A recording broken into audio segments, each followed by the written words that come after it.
Hello everyone, and you're watching Bitcoin Bubble news channel. Early and so young, 95% of the changes used to be made.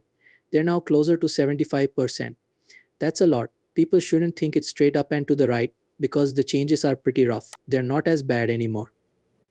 And I think the volatility will go down a lot as more people start buying in Bitcoin.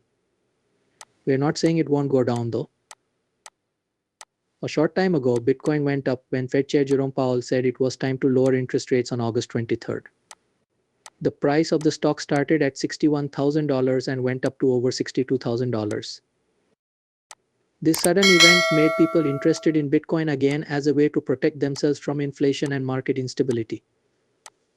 While these are all good things, Bitcoin's way to new highs may not be clear because of regulatory issues and volatile markets. So buyers should keep a cautious sense of optimism. Cathie Wood recently talked about how optimistic she is about Bitcoin. She thinks it will reach a base price of $650,000 and a bull price of $1.5 million by 2030. It was said that Bitcoin is important in areas that are growing and has a lot of room to grow. What she says about Bitcoin's future is helpful because it makes buyers think about the asset's huge potential instead of what it is right now. To learn more about Cathie Wood's talk, watch parts of the interview. Like this video, follow the channel, and turn on post alerts to see more movies just like this. Hello Brett Winton. He is our chief futurist at ARK right now, but he was the senior analyst on our study on strategic change at my old job. He just walked in after reading a story about Bitcoin and cryptocurrencies in general. I'm not sure if it was in The Economist or something else. We were like, what?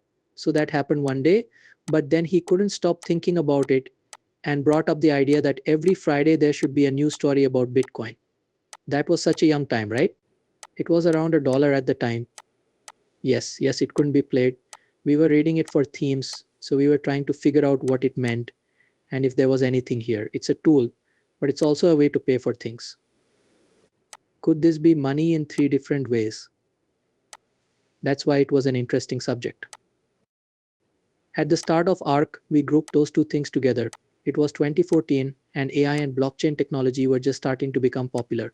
We grouped them together as next-gen internet because they were both about AI.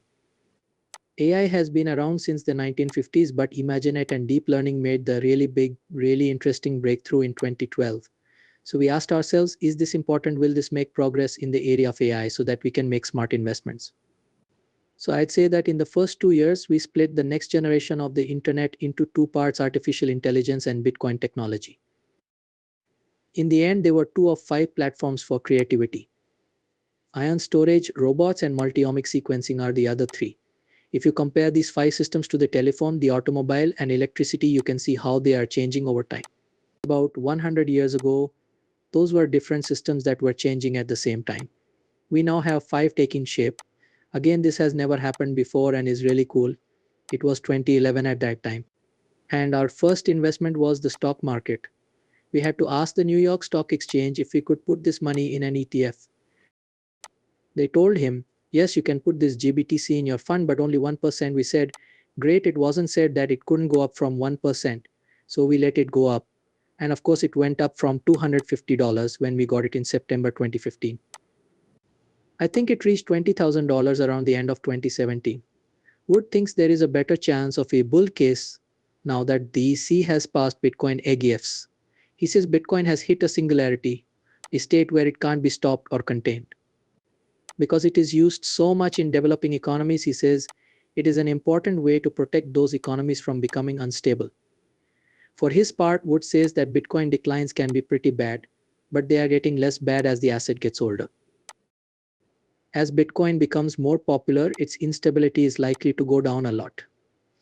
At the same time, Wood would talk about the possible risks of quantum computing, emphasizing that knowing the issue is half the fight and having faith that researchers are working on ways to defend against these threats.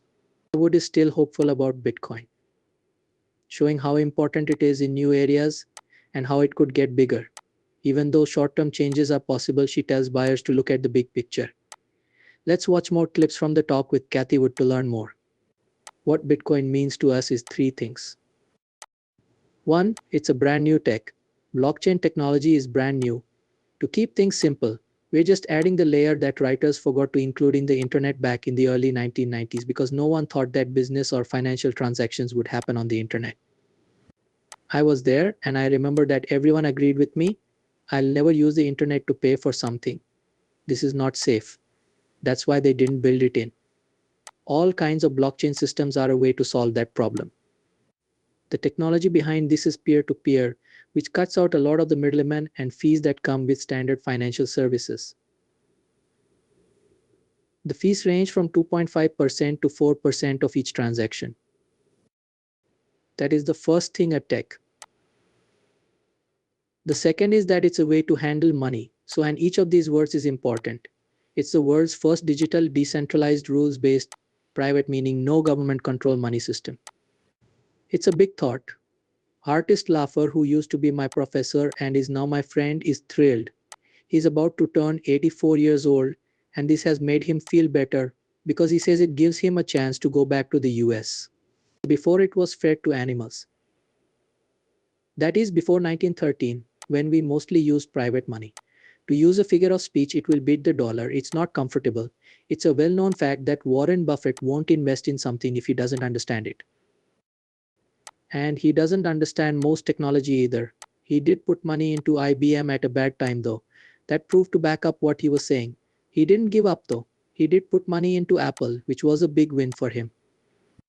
But he's not interested in technology at all, and a lot of people pay attention to him, especially value-oriented investors. In technology, on the other hand, you often have to spend aggressively.